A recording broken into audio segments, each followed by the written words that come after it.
Hello my dear students, कैसे हैं आप सभी लोग। उम्मीद करता हूं आप सभी लोग काफी अच्छे से होंगे और अपना कीमती समय पढ़ाई पर लगा रहे होंगे। देखिए, मैं प्रतिदिन आपके लिए एक वीडियो ला रहा हूं और मैं अब तक इस सीरीज की 6 वीडियो ऑलरेडी डाल चुका हूं, अपलोड कर चुका हूं, है ना। और ये मेरी 7वीं वीडियो है। इस वीडियो में जैसे कि आप बोर्ड पर देख सकते हैं, मैंने टाइम एंड टेंस लिखा है ना। प्रीवियस वीडियो में भी आपने यही हेडिंग देखा होगा, टाइम एंड टेंस का, और इस वीडियो में भी मैं बात इसी बारे में करने वाला हूँ। अभी हमारा कुछ आने वाले क्लासेस भी इसी पे चलेंगे, क्योंकि पहले मैंने टाइम पढ़ा। टाइम क्या है, ठीक है। टाइम से रिलेटेड जितने भी स्ट्रक्चर्स होते हैं एग्जाम्स के लिए, जितने भी इंपॉर्टेंट स्ट्रक्चर्स होते हैं जो आप एग्जाम्स में यूज कर सकते हैं, एग्जाम्स के क्वेश्चंस को सॉल्व कर सकते हैं, वो मैंने बताया है। उसके अलावा मैंने थोड़ा सा ब्रीफ करा था आपको कि टेंस जो है होता क्या है और टेंस का टाइप कितने तरह के होते हैं। तो मैंने बताया था टेंस 3 तरह के होते हैं, है ना। टेंस होता है आपका प्रेजेंट, एक प्रेजेंट टेंस हो गया, दूसरा पास्ट टेंस हो गया और तीसरा जो है फ्यूचर टेंस हो गया। देखिए, जैसा नाम से मालूम चल रहा है ना, प्रेजेंट मतलब कि इसको हम लोग वर्तमान बोलते हैं। वर्तमान, कुछ चीजों को हिंदी मीनिंग से हम लोग रिलेट करके चलते हैं, कुछ चीजों को इंग्लिश मीनिंग से, है ना। ये भूत हो गया और ये भविष्य हो गया। तो देखिए, समझिएगा, वर्तमान का मतलब जो चल रहा है ना, जो अभी का समय है उसको हम लोग वर्तमान बोलेंगे। भूत बोलेंगे मतलब पास्ट, जो बीत गया, ठीक है। जो काम हो चुका है ना, जो बीत चुकी है बात, उसको हम लोग बोलते हैं पास्ट टेंस में। और फ्यूचर के लिए बोला जाता है आने वाले समय को, ठीक है, आने वाले समय को। अब देखिए, इनके क्लासिफिकेशन के बारे में अगर बात किया जाए कि क्लासिफिकेशन किस तरीके से किए गए हैं, तो देखिएगा, सबके मतलब प्रेजेंट टेंस की अगर आप बात कर लो तो प्रेजेंट हो या पास्ट हो, ठीक है, या फ्यूचर हो। प्रेजेंट हो या पास्ट हो या फ्यूचर हो, तीनों के लिए इंडेफिनिट होंगे, तीनों के लिए इंडेफिनिट टेंस होंगे, है ना। प्रेजेंट इंडेफिनिट या पास्ट इंडेफिनिट या फ्यूचर इंडेफिनिट। सेकंड जो होगा आपका कंटिन्यूअस होगा। सेकंड क्या होगा, कंटिन्यूअस टेंस होगा, ठीक है। थर्ड क्या होगा, थर्ड आपका होगा परफेक्ट टेंस। थर्ड क्या होने वाला है, थर्ड होने वाला है आपका परफेक्ट टेंस, ठीक है। और फोर्थ नंबर पे क्या होने वाला है, फोर्थ नंबर पे होने वाला है आपका perfect continuous tense. Perfect continuous tense, देखो मैंने शॉर्ट में लिखा है ना, लेकिन आप लोग पूरा पूरा लिखोगे, परफेक्ट कंटिन्यूअस टेंस। अब देखो, ये टेंस की आपकी टाइप्स हो गई कि प्रत्येक टेंस कितने भागों में बटा है। तो प्रेजेंट टेंस, पास्ट टेंस या फ्यूचर टेंस 3 होते हैं। तो प्रेजेंट के लिए भी इंडेफिनिट, पास्ट के लिए भी इंडेफिनिट और फ्यूचर के लिए भी इंडेफिनिट, ठीक है, फ्यूचर के लिए भी इंडेफिनिट। उसी तरीके से प्रेजेंट के लिए भी कंटिन्यूअस, पास्ट के लिए भी कंटिन्यूअस और फ्यूचर के लिए भी कंटिन्यूअस। फ्यूचर, प्रेजेंट के लिए परफेक्ट, पास्ट के लिए भी परफेक्ट और फ्यूचर के लिए भी। प्रेजेंट के लिए परफेक्ट कंटिन्यूअस, पास्ट के लिए भी, ठीक है, और फ्यूचर के लिए भी। मतलब कहने का कि ये जो 4 आपको टाइप मैंने बताया है यहाँ, ये जो 4 हमने बतलाया है, इनडिफिनिट, कंटिन्यूअस, परफेक्ट और परफेक्ट कंटिन्यूअस, ये जो 4 हमने बताया है, ये आपको तीनों में पढ़ने हैं। मतलब प्रेजेंट टेंस में भी पढ़ने हैं, पास्ट में भी पढ़ने हैं और फ्यूचर में भी। तो हम लोग 1 by 1 पहले हम लोग पढ़ेंगे प्रेजेंट इंडेफिनिट टेंस क्या होता है, उसके बाद present continuous, present perfect continuous, then will move to past tense, है ना। तो चलिए, आज की हेडिंग डालिए आप लोग, present indefinite tense. Present indefinite tense, है ना, प्रेजेंट इंडेफिनिट टेंस। देखिए, हम लोग इसके हिंदी एक्सेंट से भी समझेंगे और इंग्लिश एक्सेंट से भी समझेंगे, क्योंकि एग्जाम्स में कोई भी क्वेश्चंस आपको ट्रांसलेशन के लिए नहीं मिलता है ना। ऐसे नहीं बोलता है कि ट्रांसलेट इनटू दिस इंग्लिश, ठीक है, मतलब इन चीजों को आप इंग्लिश में ट्रांसलेट करो, ऐसा क्या नहीं बोलता है। इसीलिए हम हिंदी से भी समझेंगे इन चीजों को और इंग्लिश से भी समझेंगे। तो पहले हम समझते हैं जो बचपन से हम लोग पढ़ते आ रहे हैं। देखो, प्रेजेंट इंडेफिनिट को कैसे पहचानेंगे, इसका जो आइडेंटिटी है ना, इसका जो आइडेंटिटी है वो क्या होता है, वर्ब के साथ ता है, ती है, वर्ब के साथ ता है, ती है और ते हैं, है ना। वर्ब के साथ क्या आएगा, ता है, ती है, ते हैं। इसके लिए हमारे पास क्या होता है, सब्जेक्ट, ठीक है, वर्ब का पहला रूप या वर्ब का पांचवा रूप प्लस ऑब्जेक्ट, ठीक है, वर्ब का पहला रूप या वर्ब का पांचवा रूप और उसके साथ हम लोग यूज करते हैं ऑब्जेक्ट का, ठीक है। अब समझते हैं वर्ब का पहला रूप और वर्ब का पांचवा रूप क्या होता है। देखोगे जब गो बोला जा रहा है ना, तो गो क्या है आपका, वर्ब का पहला रूप है। गो क्या है, वर्ब का पहला रूप है। लेकिन अगर गोज आप लिखते हो तो ये वर्ब का पांचवा रूप। तो एक छोटा सा नोट्स बना लेना आप लोग। अगर आप वर्ब में एस या एस जोड़ते हो तो क्या बनता है, सिंगुलर बनता है। वर्ब में अगर आप एस या एस जोड़ते हो तो सिंगुलर बनता है। मतलब वर्ब पहले से क्या होता है, प्लूरल। वर्ब पहले से क्या होता है, प्लूरल। लेकिन अगर नाउन को आप जोड़ते हो, इन जनरल नाउन में आप एस या एस जोड़ के प्लूरल बनाते हो। नाउन में एस या एस जोड़कर आप क्या बनाते हो, प्लूरल। मतलब नाउन जो होता है इन जनरल वो सिंगुलर फॉर्म में होता है। ये आपको छोटा सा कंसेप्ट है समझने के लिए, ठीक है। इसको मैं एक एग्जांपल से बताता हूं। एक एग्जांपल से, जैसे एग्जांपल मैं ले लिया, वी प्ले क्रिकेट, है ना, वी प्ले क्रिकेट, बहुत छोटा सा एग्जांपल है। और एक एग्जांपल लेता हूं, ही प्लेज क्रिकेट। एक एग्जांपल है ही प्लेज क्रिकेट और एक एग्जांपल मैंने बोला वी प्ले क्रिकेट, है ना। अब समझना इस चीज में, ये जो वी है ना, ये जो वी है, वी क्या है आपका, प्लूरल है। वी क्या है, प्लूरल है। और ये प्ले जो है ये भी क्या है आपका, प्लूरल है। क्या है, प्लूरल है। यहां पर देखिएगा ही क्या है आपका, सिंगुलर है। ही क्या है, सिंगुलर है। और प्लेज क्या है आपका, सिंगुलर है। तो ये आपको कंसेप्ट समझना होगा कि जब आपका सब्जेक्ट, मैंने बताया है पहले कि जब सब्जेक्ट आपका सिंगुलर होगा तो वर्ब क्या चाहिए, सिंगुलर। जब वर्ब सिंगुलर, सब्जेक्ट प्लूरल होगा तो वर्ब क्या चाहिए, प्लूरल। तो यहां देखिएगा यही कंसेप्ट काम करेगा। यहाँ पे जो सब्जेक्ट है ना, according to subject we will use V1, we will use V5। अब कहां पर V1 आएगा, तो देखोगे फर्स्ट पर्सन, सेकंड पर्सन,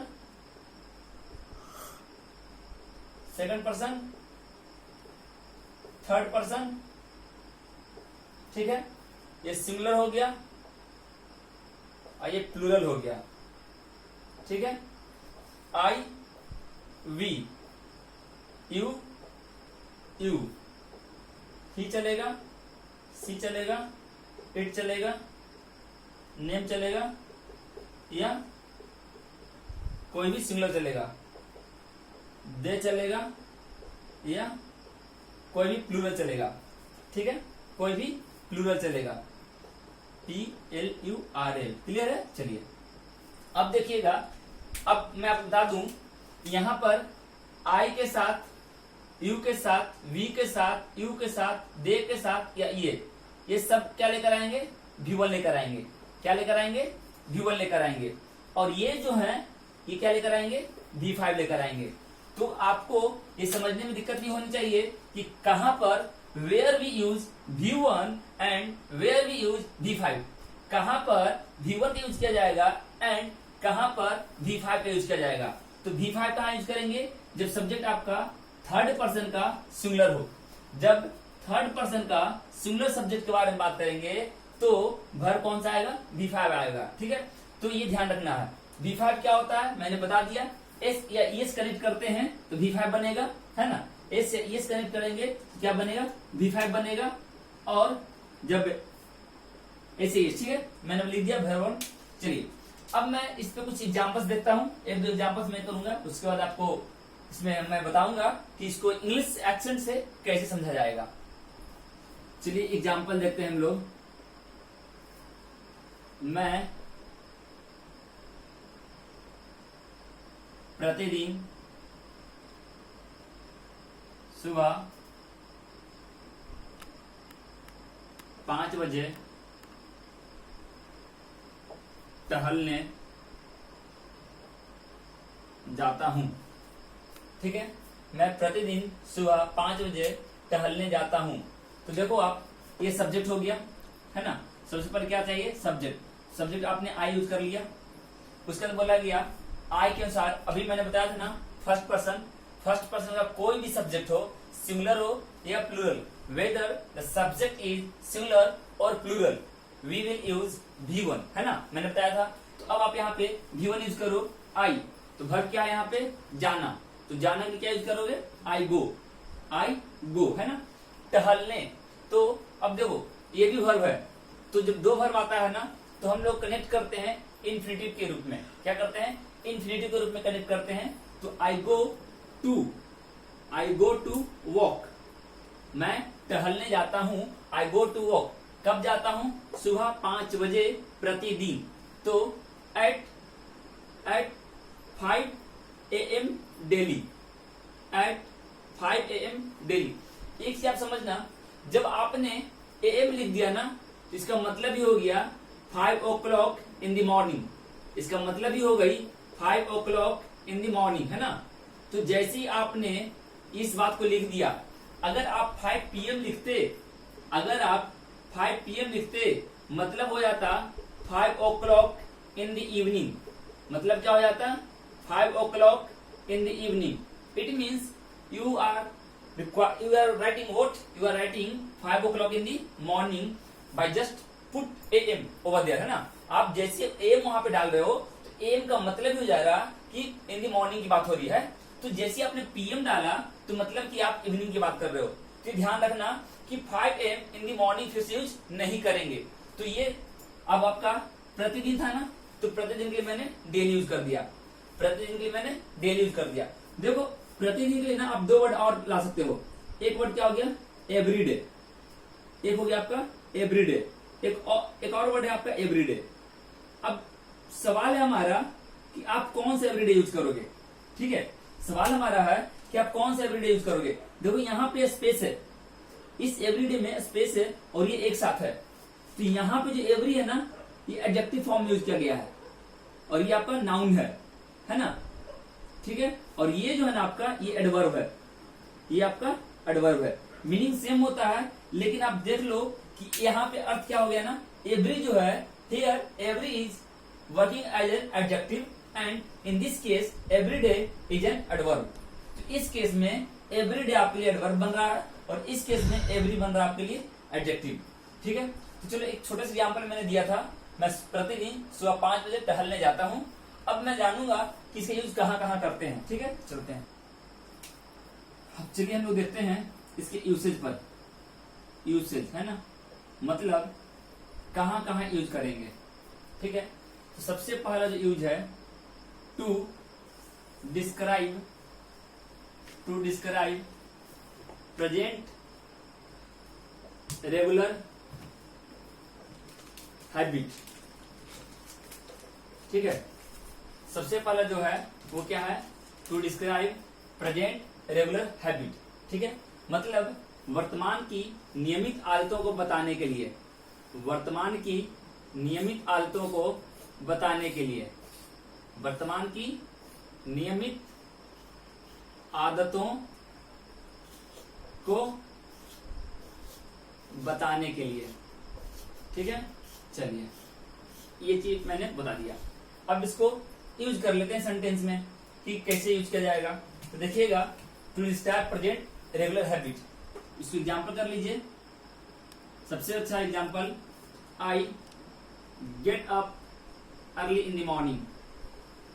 आप लोग बहुत दिन से, बचपन से ही, शुरुआत से इस काम को करते आ रहे होंगे।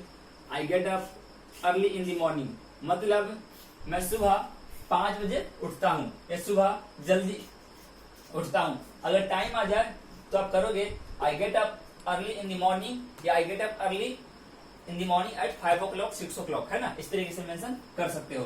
ठीक है, उस तरीके से फिर दोबारा बोलोगे, I go for a walk, I go for a walk at 6 AM, मैं 6 बजे सैर के लिए जाता हूँ, टहलने जाता हूँ, है ना। उसके बाद बोलोगे, I usually take my breakfast, I usually take my breakfast at 9 AM। ठीक है, मतलब मैं सुबह का नाश्ता इन जनरल कितना बजे ले लेता हूँ, 9 बजे ले लेता हूँ, है ना। तो देखना ये जो चीजें हैं ना आपका डेली हैबिट को बता रही हैं। ठीक है, ये जो चीजें हैं डेली हैबिट को बता रही हैं। अब कौन कौन सा ऐसा वर्ड है जो डेली हैबिट की चीजों को एक्सप्रेस करने में हमारी मदद करती है। तो इसमें आएगी आपको यूजुअली, इसमें आएगी आपको यूजुअली, ठीक है, इसमें आएगी आपको ओकेजनली, ओकेजनली, ठीक है, यूजुअली का यूज करते हो आप, ओकेजनली का करते हो, समटाइम्स का करते हो, ठीक है, समटाइम्स का करते हो आप, ऑफन का करते हो, है ना, ऑलवेज का करते हो आप यूज, ऑलवेज का, उसके अलावा आप किसका यूज करते हो, ठीक है, समटाइम्स हो गया, ऑफन हो गया, ऑलवेज हो गया, इसके अलावा डेली हो गया आपका, डेली का भी आप यूज करते हो, एवरीडे का भी यूज आप करते हो, है ना। तो ये सब कुछ वर्ड्स हैं जिनका आप यूज प्रेजेंट इंडेफिनिट सेंटेंस के वाक्यों में करते हैं। ठीक है, ये हमारी पहली यूसेज थी। क्या यूसेज थी? To describe present regular habit, है ना। प्रेजेंट की नियमित आदतों को बताना हो तो हम किसका यूज करते हैं? प्रेजेंट इंडेफिनिट का। चलिए नेक्स्ट देखते हैं। नेक्स्ट है यूनिवर्सल ट्रूथ। यूनिवर्सल ट्रूथ को बताने के लिए, ठीक है, जैसे मैं बोल लूं the sun rises in the east, है ना, या मैं बोल लूं the water freezes at 100 degree, sorry माफ कीजिएगा 0 degree Celsius and boils eight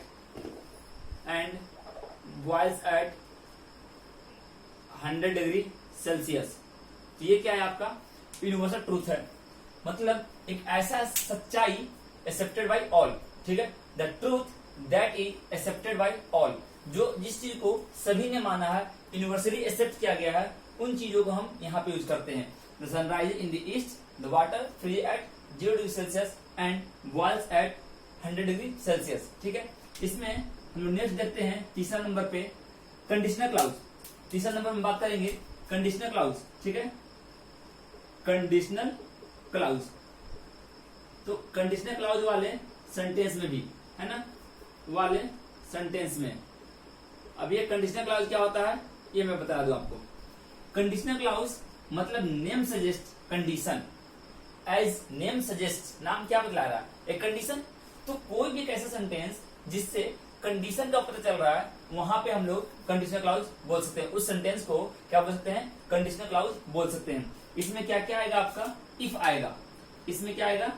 if आएगा, अनलेस आएगा, है ना, अनटिल आएगा, क्या आएगा? अनटिल आएगा, व्हेन आएगा, ठीक है, व्हेन आएगा, आफ्टर आएगा, ठीक है, एज सून, एज आएगा।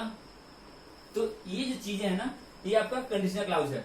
अब समझना, कंडीशनल क्लाउज क्या करती है ना, अपने सेंटेंस में फ्यूचर को नहीं लेती हैं। ये आप लोग ध्यान में रखना, कंडीशनल क्लाउज क्या नहीं लेती हैं? फ्यूचर शिफ्ट नहीं करते हैं, ठीक है। This type of clauses does not accept future और मोडास वर्ब, है ना। ये आपको समझना होगा कि ये जो होती है ना, ये क्या नहीं लेती हैं? आपको फ्यूचर शिफ्ट नहीं करती हैं और मोडाल वर्ब शिफ्ट नहीं करती हैं। मतलब you don't use, please you don't use shall, will, may, might, can, could, will, would, मतलब this type of verbs they don't take, है ना। इस तरह के वर्ब्स ये लोग नहीं लेते हैं। चलो कुछ इसके बारे में बात कर लूं, कंडीशनल क्लाउज के कुछ एग्जांपल दे दूं, ठीक है। देखते हैं कंडीशनल क्लाउज, ठीक है ना। इफ, ये बहुत इंपॉर्टेंट है, समझिएगा इस चीज को। इफ का क्या क्या यूज है? इफ का केस 1, अगर इफ के साथ वाले सेंटेंस में प्रेजेंट हो तो नेक्स्ट क्लाउज क्या लेकर आएगा? फ्यूचर। इंडिफिनिट, है ना। अगर आपका यहाँ प्रेजेंट हुआ तो नेक्स्ट क्लाउज क्या होगा, फ्यूचर इंडिफिनिट होगा। देखो किस तरीके से हो सकता है। यहाँ पे इफ यूज करोगे, सब्जेक्ट यूज करोगे, V1 V5 यूज करोगे, ऑब्जेक्ट यूज करोगे, तो नेक्स्ट क्लाउज क्या होगा, सब्जेक्ट होगा, विल होगा, V1 होगा और ऑब्जेक्ट होगा। दूसरा केस क्या हो सकता है, इफ यूज करोगे, सब्जेक्ट यूज करोगे, है ना, हैज यूज करोगे, हैव यूज करोगे और नाउन हो सकता है। तो आप यहां पे क्या करोगे, सब्जेक्ट करोगे, ठीक है, विल करोगे, V1 करोगे और ऑब्जेक्ट करोगे। देखो आप एक बात का ध्यान रखना, एग्जाम्स में अब तक इसी दो स्ट्रक्चर्स पर क्वेश्चंस आए हैं। या तो इफ के साथ सब्जेक्ट V1 V5 यूज किया गया है तब एग्जाम से पूछे गए हैं सवाल, या इफ के साथ subject has have noun, if I have money, if I have wealth, if I have that, if I have this, कुछ इस तरीके के स्ट्रक्चर्स, ठीक है। तो ध्यान क्या रखना है आपको, बेसिकली यहाँ समझना क्या है कि अगर इफ के साथ सब्जेक्ट V1 V5 आ जाए, अगर इफ के साथ सब्जेक्ट V1 V5 आ जाए तो आप यूज करोगे विल का, है ना। दूसरा केस है, अगर इफ के साथ सब्जेक्ट साथ हैज हैव आ जाए, सब्जेक्ट के साथ हैज हैव आ जाए तो आप क्या यूज करोगे, विल का। अब देखो मैंने एक ही बात में बोल दिया ना कि अगर आपका प्रेजेंट फॉर्म आ जाए, मैंने बतला दिया कि अगर प्रेजेंट फॉर्म आ जाए तो आप सिंपल फ्यूचर यूज कर लोगे, है ना। तो ये ध्यान रखना है आपको, ठीक है। चलो इसमें मैं केस 2 देखता हूं, केस 2 क्या होगा।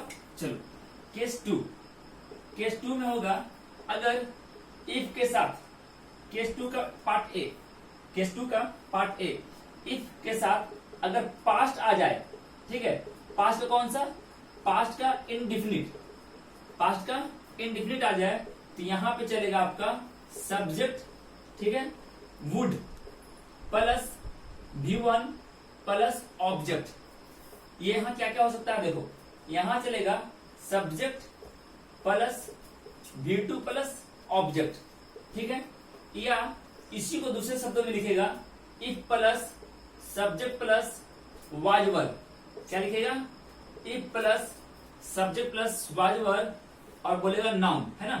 तो ये दो तरीके से आपको यूज कर सकता है, ये दो तरीके से आपको यूज कर सकता है।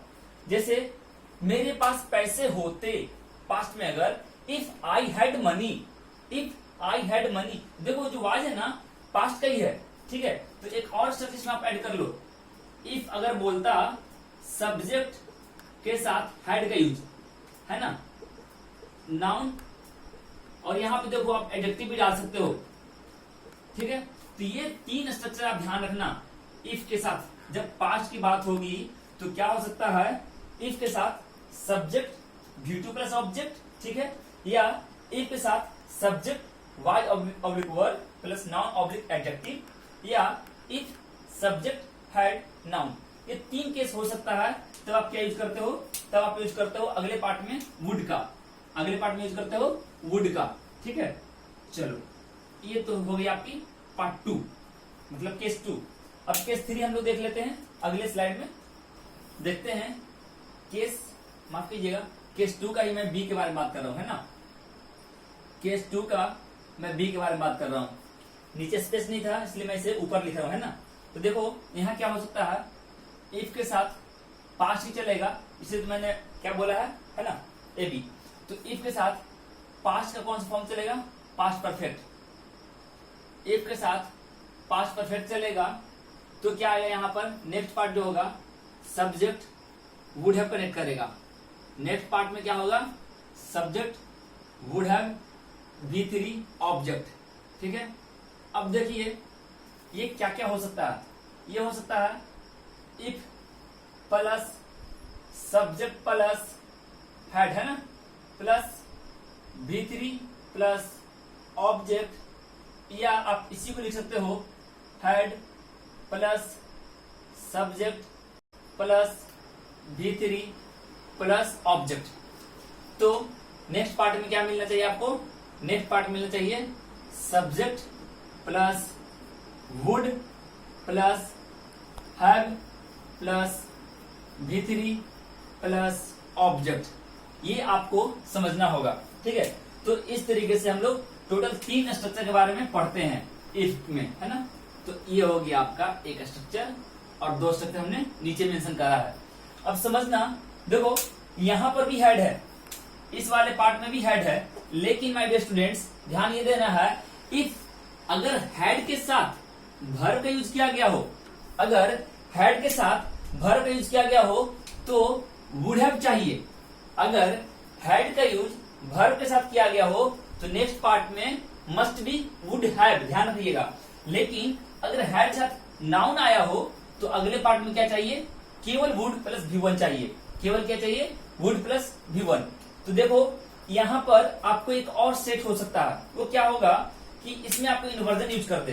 क्या यूज कर दे, इन्वर्जन, मतलब वर्ब को पहले यूज कर दे प्लस सब्जेक्ट, ठीक है, प्लस नाउन यूज कर दे, ठीक है।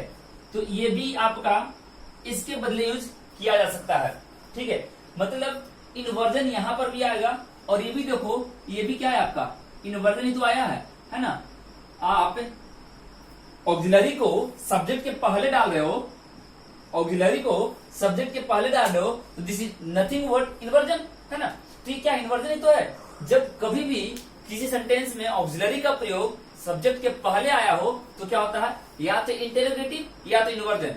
अब डिफरेंस क्या है, जब इंटेरोगेटिव होती है ना सेंटेंस क्वेश्चन मार्क से एंड होती है, जब इंटेरोगेटिव होती है सेंटेंस क्वेश्चन मार्क पे एंड करती है, लेकिन इन्वर्जन में क्वेश्चन मार्क पे एंड नहीं करती है। Is it clear. तो ये 3 तरह के टाइप्स हैं, केसेज हैं, ठीक है। मैं इसके एग्जांपल्स कुछ करा दूं यहाँ पर तीनों का छोटे में, ठीक है। देखना, इफ पहला जो केस है प्रेजेंट वाला, अगर मैं बोलूं if I go to Delhi, if I go to Delhi, देखो ये छोटा है, थोड़ा मैनेज कर लेना आप, ठीक है ना। चलो, if I go to Delhi I shall या I will bring something for you, bring something for you, है ना। तो ये क्या हो गया, सिंपल प्रेजेंट वाली केस। जब प्रेजेंट होगा तो हम सेल या विल यूज करेंगे। नेक्स्ट स्ट्रक्चर इसमें डाल देते हैं। अगर मैं बोलूं इफ आई हैव बुक्स, अगर मेरे पास किताब होती, I will what if I have books I will give them to you, तो मैं उन्हें आपको दे देता, है ना। तो देखो यहाँ पर मैंने बुक्स यूज करा है ना, इसलिए हमने यहाँ पे देम बोला है। तो ये इस तरीके से आप सेंटेंस में यूज कर सकते हैं, है ना। तो एग्जाम्स के लिए आपको बस इतना ही समझना है कि अगर इफ के साथ प्रेजेंट आया तो फ्यूचर इंडेफिनिट, इफ के साथ अगर पास्ट आया तो वुड चलेगा, पास्ट में सिंपल का फॉर्म हुआ तो केवल वुड, और पास्ट में परफेक्ट हुआ तो क्या चलेगा, वुड हैव चलेगा। अगर आप इस पे प्रैक्टिस करना चाहते हैं हिंदी एक्सेंट से तो होगा क्या, अगर मैं वहां जाऊंगा या अगर मैं वहां जाता, देखो हिंदी एक्सप्रेशन क्या होता है ना, हिंदी एक्सप्रेशन गा गी गे पर एंड कर सकता है। हिंदी एक्सप्रेशन फ्यूचर को भी लेकर आ सकता है, लेकिन जब आप बनाते हो तो फ्यूचर की जगह हम क्या यूज करते हैं, साइमल्टेनियस एक्शन प्रेजेंट को लेकर चलते हैं, ठीक है। तो चलो ये था आपका इफ का यूज। आगे हम लोग बात करते हैं अनलेस के बारे में। नेक्स्ट हम लोग देखते हैं अनलेस का, है ना, और अनटिल का। अनलेस का मतलब क्या होता है ना, इफ प्लस नॉट। अनलेस का मतलब है इफ प्लस नॉट, मतलब होता है अगर नहीं, ठीक है, या बोलेंगे यदि नहीं। मतलब इफ का मतलब भी क्या है, अगर है या फिर आपका यदि है ना।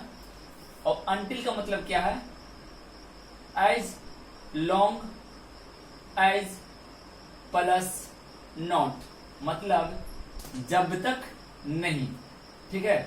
क्या हो गया इसका मतलब, जब तक नहीं। तो ये समझना, ये टाइम के लिए यूज करते हैं, ये क्या यूज करते हैं, टाइम के लिए, और इसके यूज कहां करते हैं, कंडीशन के लिए, ठीक है। तो इसका यूज करते हैं कंडीशन के लिए और इसका यूज करते हैं टाइम के लिए। एक छोटी सी बात समझना है आपको कि जहां पर आप अनटिल का यूज कर रहे हो, देखो इस चीज को समझना कि जहां पर आप अनटिल का यूज कर रहे हो वहां पर उस केस में you can use what, unless. मतलब जहां पे अनटिल आ रहा है ना वहां पे आप अनलेस यूज कर सकते हो, लेकिन जहां अनलेस आ रहा है वहां पे you can not use until. अब देखना, अगर आप टीवी देखते हो, अगर आप न्यूज चैनल देखते हो, तो आपको एक कॉमन सा सेंटेंस सुनाई देता होगा। अब क्या लोग बोलते हैं अनटिल एंड अनलेस, ठीक है, दोनों को साथ में बोलते हैं। मतलब जब तक सरकार हमारी मांग को मान नहीं लेती है, until and unless the government accepts our demand. क्या बोलती हैं? Until and unless the government accepts our demand. जब तक हमारी मांग मान नहीं लेती हैं, हम लोग धरना प्रदर्शन जारी रखेंगे, ठीक है, we will continue with our strike, है ना। तो ये समझना है आपको कि दोनों का यूज अब साथ साथ भी चलता है, लेकिन ग्रामेटिकली दैट इज इनकंसिस्टेंट। समझना इस चीज को, ग्रामेटिकली दैट इज इनकंसिस्टेंट, मतलब वो ग्रामर एक्सेप्ट नहीं करती है। आप बोलते जो हो वो that is not 100% accurate in your language, in your literature format, है ना। लिटरेचर आप लिखते हो उस फॉर्मेट में सही नहीं भी होता है ना। तो देखो अनलेस, क्या मैंने बोला, इफ प्लस नॉट कंडीशन। अब एग्जांपल मैं करता हूं, अगर तुम मुझे नहीं बुलाओगे, अगर तुम मुझे नहीं बुलाओगे, मैं तुम्हारे पास नहीं आऊंगा, मैं तुम्हारे पास नहीं आऊंगा या आऊंगी, ठीक है। सेंटेंस से आप कुछ भी बोल सकते हैं ना। अगर तुम मुझे नहीं बुलाओगे तो मैं तुम्हारे पास नहीं आऊंगा या नहीं आऊंगी। देखो समझना, अगर इफ, है ना, इफ मैंने बोला था ना कि अगर प्रेजेंट होगा या फ्यूचर होगा तो फ्यूचर के साइमल्टेनियस एक्शन को हम बदलते हैं प्रेजेंट में, है ना। तो बुलाओगे ये फ्यूचर इंडिफिनिट लग रहा है, इसको हम चेंज कर देंगे प्रेजेंट इंडिफिनिट में। तो क्या था, if subject V1 V5 object, अगले पार्ट में विल, है ना। तो चलो, इफ यू, अगर तुम, इफ यू नहीं बुलाओगे, डू नॉट कॉल मी, है ना। If you not call me, I will not come to you. अब देखो मैंने क्या बोला था, इफ प्लस नॉट, मैंने क्या बोला था, इफ प्लस नॉट को यू कैन राइट अनलेस। तो आप लिखो unless you call me, unless you call me, I will not come to you, है ना।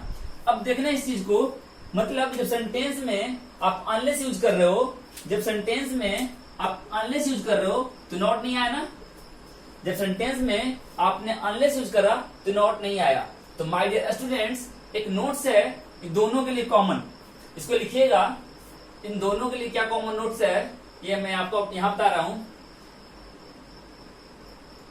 दे मतलब अनटिल एंड अनलेस, है ना, डोंट एक्सेप्ट नॉट और any other negative word with them, ठीक है। ये समझना है आपको, ठीक है।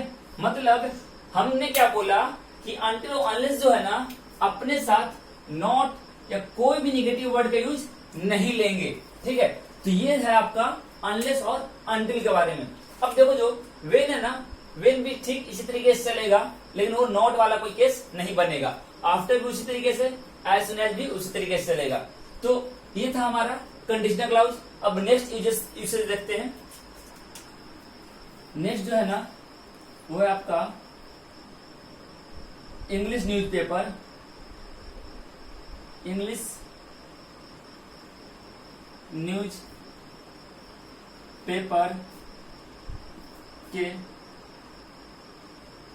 हेडलाइंस में, इसके यूज कहां करते हैं? इंग्लिश न्यूज़पेपर के हेडलाइंस में। आप कोई भी इंग्लिश न्यूज़पेपर उठाओ और उसके हेडलाइंस को चेक करो, बोलने की बात नहीं है, ठीक है, आप चेक कर लेना। जैसे मान लो कि मैच चल रही है तो बोलेगी इंडिया विंस, ठीक है, या बोलेगी India registers their first win in this ongoing series. मतलब जो सीरीज चल रही है उसमें भारत ने पहला जीत दर्ज कर लिया है ना, पहला जीत दर्ज कर लिया। जब आप इसको पढ़ोगे, जब आप इसको नीचे पढ़ोगे तो क्या मिलेगा? कुछ भी चेंजिंग नहीं दिखेगा, केवल ये जो रजिस्टर है ना आपको दिखाई देगा रजिस्टर्ड। क्या दिखाई देगा? रजिस्टर्ड दिखाई देगा। तो ये आपको समझना है। जब हेडलाइंस बनाते हैं, जब भी हेडलाइंस बनता है तो प्रेजेंट इंडेफिनिट का यूज किया जाता है। ध्यान रखना, जब भी हेडलाइंस बनाते हैं तो इन जनरल प्रेजेंट टेंस का यूज करते हैं और प्रेजेंट इंडेफिनिट का फॉर्मेट लेकर चलते हैं, है ना। चलो नेक्स्ट अगर हम लोग देखते हैं तो नेक्स्ट में क्या हो जाएगा? जैसे कोई भी शेड्यूल है ना, या फिक्स्ड अपॉइंटमेंट।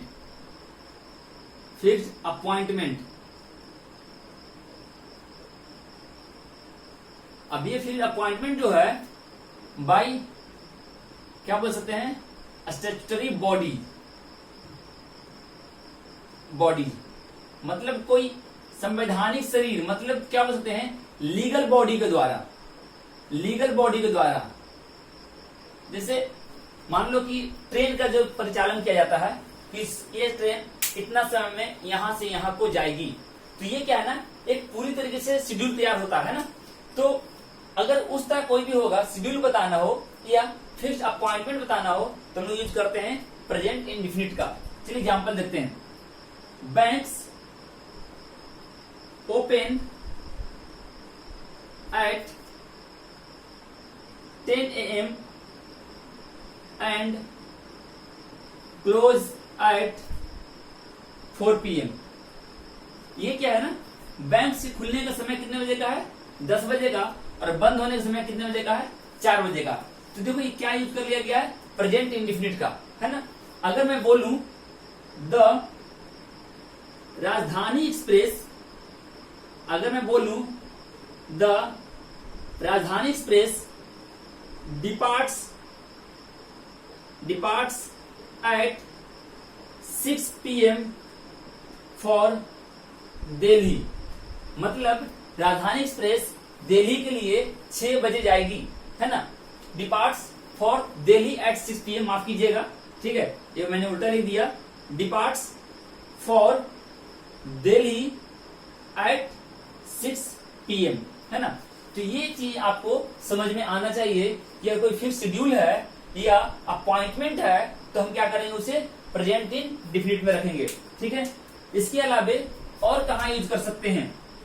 ठीक है, ये तो बात हो गई इंग्लिश न्यूज़पेपर का। अगली बात हो गई आपका शेड्यूल का, ठीक है। इसके अलावे अगर मान लो कि जैसे क्या बोलना हो, इसको आप बोल सकते हो कोई मूवी, है ना, कोई मूवी हो, कोई स्टोरी हो, कोई नॉवेल हो, तो अगर उसमें आपने जो पढ़ा, अगर उस चीज को बताना हो, उसमें लिखे गए बातों को एक्सप्रेस करना हो, तो किसका यूज करते हैं? प्रेजेंट इंडेफिनिट का, ठीक है। तो लिखोगे किसी स्टोरी बुक, मूवी, ठीक है, ड्रामा, प्ले, ठीक है, नॉवेल में लिखे या दिखाए गए बातों को बताने के लिए, है ना। तो देखो आप क्या करो ना, एक मूवी को देख लो, ठीक है। अभी आपको इन दोनों को थोड़ी देर छोड़ो, आप इस पे फोकस करो। देखो कहानी समझना क्या है ना, किसी स्टोरी बुक, कोई कहानी का पढ़ते हो, मूवी देखते हो, है ना, ड्रामा देखते हो, प्ले देखते हो, नॉवेल देखते हो, नॉवेल पढ़ते हो, तो उसमें कुछ ना कुछ लिखा रहता है, मेंशन रहता है। जब आप उसकी बातों को समझाने की कोशिश करोगे ना, तो that must be under present indefinite, है ना। तो कहां पर आएगा, प्रेजेंट इंडेफिनिट कैटेगरी में अगर गिरेगा। जैसे देखो एक मूवी एग्जांपल लेते हैं, बाहुबली आपने देखा हो ना, बाहुबली बचाता है, बाहुबली मारता है, बाहुबली प्रजा की रक्षा करता है। कुछ भी अगर आप सेंटेंस फ्रेम करके देखो ना, कोई भी सेंटेंस फ्रेम करके देखो, आपको सारी की सारी सेंटेंसेज प्रेजेंट इंडेफिनिट में दिखाई देंगी, सारी की सारी सेंटेंसेज प्रेजेंट इंडेफिनिट में दिखाई देंगी। तो मैं वही बता रहा हूं कि किसी भी स्टोरी बुक, मूवी, ड्रामा, जैसे देखो एक अकबर वाली कहानी होगी, अकबर बीरबल में लड़ाई हो जाती है ना, तो बीरबल को दरबार छोड़कर जाने बोला जाता है, अकबर उसे खोजता है। तो अगर आपने ये पढ़ा होगा, इस सेंटेंस को भी अगर आप फ्रेम करते हो, sentences must be in present indefinite tense. तो माय डियर स्टूडेंट्स, ध्यान रखना है, किसी भी story book, movie, drama, play, novel में लिखे या दिखाए गए बातों को बताने के लिए हम किसे यूज करते हैं, प्रेजेंट इंडेफिनिट का यूज करते हैं। एक एग्जांपल इसका मैं लिख दूं, in this movie mister Akshay Kumar fights against the fight against corruption.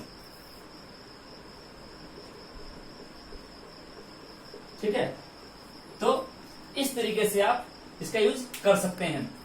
अब कुछ रह गई होंगी जिसे हम लोग अगले वीडियो में कवर करेंगे। इस वीडियो में बस इतना ही, चलता हूं, फिर मिलूंगा इसी उम्मीद के साथ। विदा ले रहा हूं आपसे। मेरी वीडियो को आप देखो, लाइक करो, सब्सक्राइब करो चैनल को। अगर आपको वीडियो पसंद आ रही हो तो ज्यादा से ज्यादा आप इसे शेयर करें, अपने दोस्तों तक पहुंचाएं। चलता हूं, bye, take care, thank you for watching the video.